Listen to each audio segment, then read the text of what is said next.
11 సీట్లు ఇచ్చారు జనం. అసెంబ్లీకి వెళ్ళి మాట్లాడమనండి. ఇక్కడ ధర్నాలు చేస్తాం, ఇక్కడ ప్రెస్ మీట్లు పెడతామంటే జనాలు ఇంకా మోసాలు వాళ్ళ మోసపు మాటలు వినడానికైతే ఎవరూ రెడీగా లేరు. జనాలు చాలా తెలివైన వాళ్ళు. ఇంకా అధికారంలో ఉన్న మేమెట్లా ఉద్యోగ అవకాశాలు, పరిశ్రమలు, సంక్షేమం, అభివృద్ధి అని చూస్తున్నాము. అధికారంలో లేకపోయినా కూడా ఇంకా రఫా రఫా అనుకుంటూ తిరుగుతున్నారు. మావిగన్ అంటారు, గొడ్డలు అంటారు. ప్రజలు కూడా చూస్తున్నారు, ఎవరు మోసాలు చేయలేదు. సూపర్ 6 100% సక్సెస్ అయింది. ఒక పెన్షన్ పెంచడానికి 5 ఏళ్ళు పట్టిన వాళ్ళు కూటమి ప్రభుత్వం గురించి మాట్లాడితే అది వాళ్ళ విఘ్నతకే వదిలేస్తున్నాము. ఒక పర్సన్ని విమర్శించడానికో కాదు నేను చెప్పేది. ప్రతి ఒక్కరికి ప్రజలు కూడా అర్థం చేసుకోవాల్సింది ఉంది.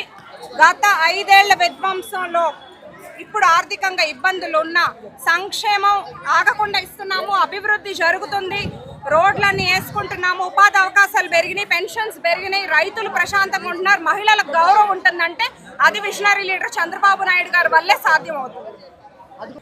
జనం ఓట్లేశారు, జగన్మోహన్ రెడ్డి గారు చెప్పారని చెప్పి ఇంట్లో కూర్చుంటున్నారు. జనం వేసిన ఓట్లకి లెక్కలేదా? వాళ్ళు ప్రజల కోసం మాట్లాడతారనేగా వాళ్ళని గెలిపించింది. వాళ్ళ అసెంబ్లీలకి ఇక్కడ ధర్నాలు, ఇక్కడ ప్రెస్ మీట్లు, ఇక్కడ కాన్ఫరెన్స్లు కావాలంటే వాళ్ళని రాజీనామాలు చేయమనండి. మాలాంటి వాళ్ళని వెళ్ళి కూర్చొని ప్రజల కోసం మాట్లాడతాం అక్కడ.